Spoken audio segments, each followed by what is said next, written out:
আমাকে আমার একটা ভাগ্নি প্রশ্ন করলো, আন্টি, যারা সৎ পথে থাকে তাদের তো ততটা উন্নতি হইতে দেখি না, আর যারা অসৎ পথে টাকা ইনকাম করে দেখেন তারা কোটি কোটি টাকার মালিক হয়ে যাচ্ছে। তখন আমি তাকে কি বললাম জানেন?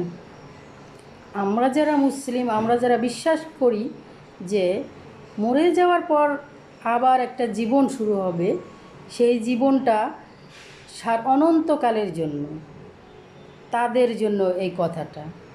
দুনিয়াতে যারা অমুসলিম দেখবেন বেশিরভাগ মানুষই অনেক সুখে আছে, অনেক স্বাচ্ছন্দ্যের মধ্যে আছে, অনেক টাকার মালিক, এত টাকার মালিক যে তারা নিজেরাও জানে না।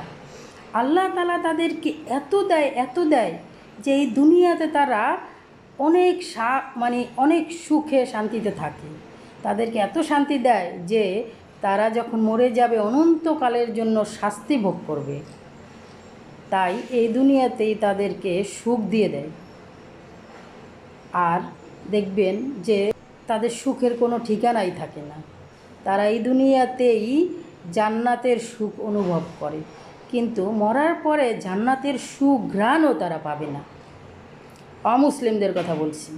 আর যারা মুসলিম হয়েও মুসলিমের মতো কাজ করে না, আসলে মুসলিম হলেই তো হবে না, অন্তত আল্লাহ তাআলার প্রতি তো কৃতজ্ঞ থাকতে হবে।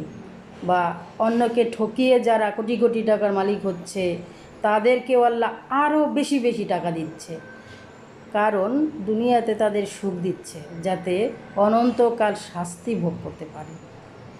আর যারা গরিব, খুব দুঃখে কষ্টে থাকে, সৎ থাকে, দেখবেন যে তাদের টাকা পয়সা নাই কিন্তু মনের দিক দিয়ে তারা অনেক শান্তিতে আছে। আর মৃত্যুর পরের জীবন তাদের হবে অনন্তকালের, আর এত সুখে থাকবে তারা যে তারা এই দুনিয়ার কষ্ট তাদের মনেই থাকবে না। তাই অন্তত টাকা পয়সা না, অন্তত সৎ থাকুন এবং আল্লাহ তাআলার শুকরিয়া আদায় করুন, যেভাবে থাকেন, যেভাবে আল্লাহ তাআলা রাখে।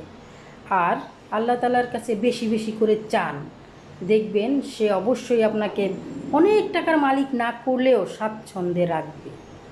আমার এই কথাগুলো শুনে জানি অনেকেই আমাকে বকা দিবে, মেসেজে আজে বাজে কথা বলবে।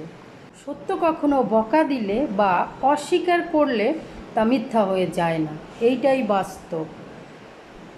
সেই দুনিয়া সৃষ্টি থেকে আজও পর্যন্ত এই কথাগুলো কিন্তু কখনো মিথ্যা হয়নি। এই কথাগুলো যারা অমুসলিম তারা মনে মনে স্বীকার করে, কিন্তু তারা সেই অনুযায়ী কিছুই করতে পারে না, কারণ আল্লাহ তাআলা তাদেরকে এমনভাবে শয়তানের দ্বারা আঁকড়ে ধরেছে যে তারা ইচ্ছা করলেও সেখান থেকে বের হতে পারে না।